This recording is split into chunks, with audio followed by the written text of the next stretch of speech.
¿Por qué murieron todas esas personas? Murieron porque la paga del pecado es muerte, de acuerdo con Romanos 6:23.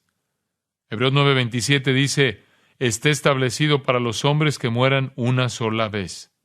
A esas personas no les pasó nada el martes que no les iba a pasar en algún momento.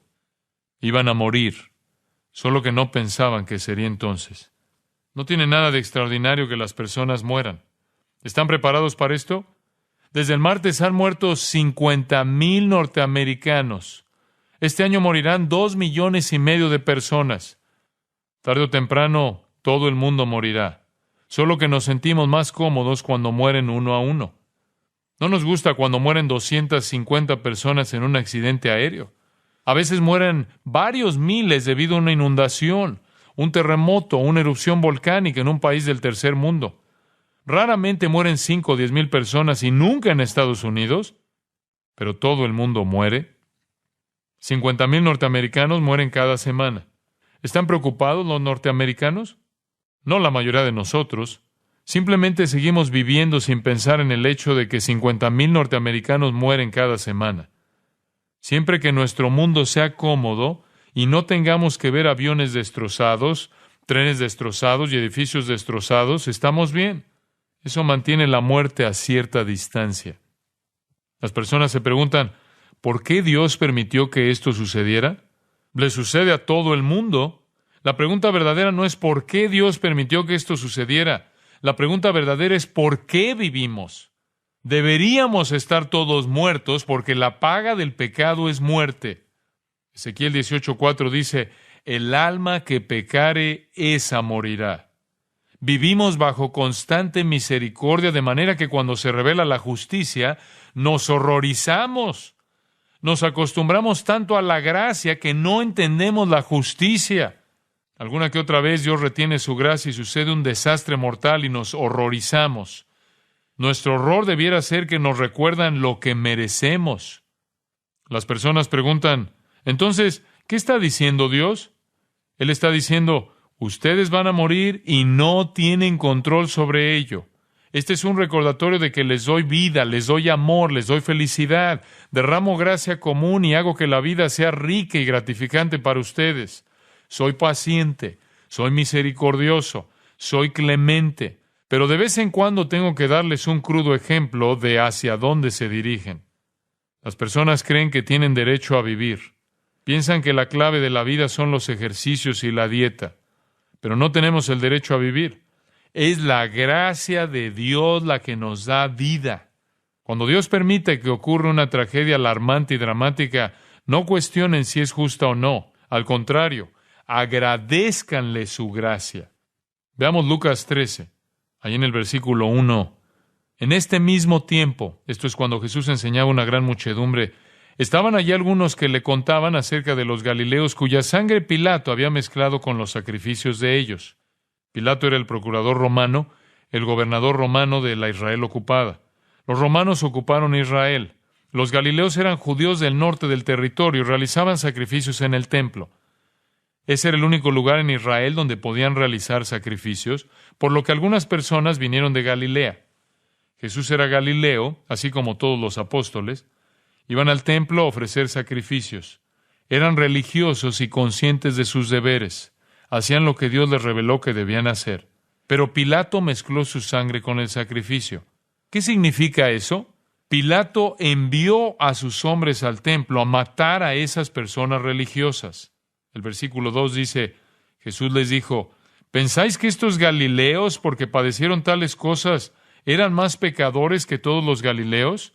En otras palabras, ¿creen ustedes que Dios hizo esto porque eran peores que nadie? La respuesta en la mente de las personas es la siguiente. Estas personas son religiosas. Están haciendo lo que deben hacer. ¿Por qué Dios permitiría que Pilato fuera y los matara de manera que su sangre se mezclara con el sacrificio? La respuesta lógica humana es que deben haber sido peores que todos los demás. Jesús continúa en el versículo 3. Os digo, no. Antes, si no os arrepentís, todos pereceréis igualmente. ¿Qué es esto? Es el mensaje. Las personas mueren. Porque mueran no significa que son peores que las demás. Dios no estaba juzgando a las personas que trabajaban en el World Trade Center o en el Pentágono, o las que iban en esos aviones porque eran peores que otras personas. No, no son diferentes de las demás. Dios no permitió que Pilato enviara a sus soldados a matar a aquellas personas porque fueran peores que las demás. La cuestión es la siguiente: más vale arrepentirse, porque si no perecerán cuando mueran. ¿Qué le está diciendo Dios a nuestra nación? Está diciendo que se arrepientan porque uno no sabe cuándo va a morir. Si uno muere sin estar preparado, se perderá. Más adelante, Jesús brinda un ejemplo más gráfico en el versículo 4. O aquellos 18 sobre los cuales cayó la torre en Siloé y los mató, ¿pensáis que eran más culpables que todos los hombres que habitan en Jerusalén? Ahora ellos tienen otra pregunta que responder. Un día, la torre en Siloé se derrumbó. No le impactó un avión, pero puede haber sido debido a una mala construcción, quizás hasta un terremoto. 18 personas iban caminando por la calle.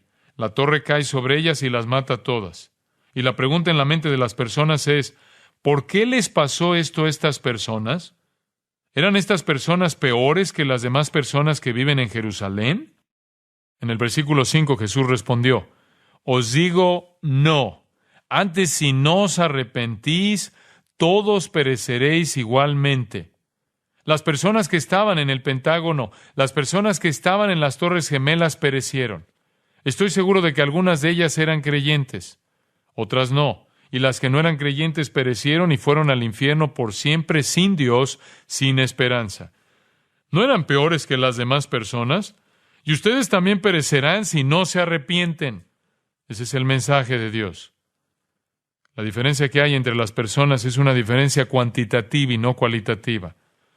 Todos somos pecadores, y la muerte y el juicio están garantizados a los pecadores. Pero ustedes no están muertos. Ustedes no estaban en aquellos edificios. Ustedes no iban en esos aviones. Ustedes están vivos y el mensaje de Jesús es que se arrepientan de sus pecados y acepten a Cristo de manera que cuando les llegue el día no perezcan y vayan ante su presencia. En los versículos 6 al 9, Jesús narra una historia.